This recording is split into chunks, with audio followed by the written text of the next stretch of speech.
بسم اللہ الرحمن الرحیم۔ محترم ناظرین، السلام علیکم ورحمۃ اللہ وبرکاتہ۔ آئیے تکبیرات تشریق کے متعلق جانتے ہیں کہ تکبیرات تشریق کیا ہیں۔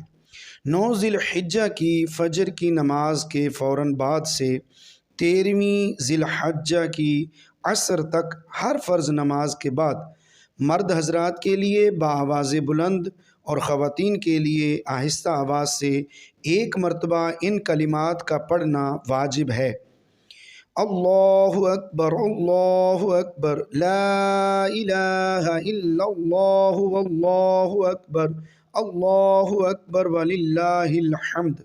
ایک بار پڑھنا واجب ہے اور 3 بار پڑھنا سنت مبارکہ ہے۔ اگر تکبیرات کہنا بھول گیا تو اب کیا کریں؟ یہ تکبیرات فرض نمازوں کے فوراً بعد کہی جائیں گی۔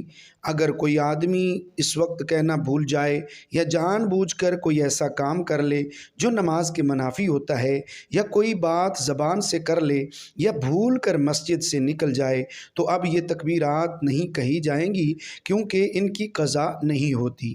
اب توبہ و استغفار کے ذریعے یہ کوتاہی بخشوانے کی کوشش کرے۔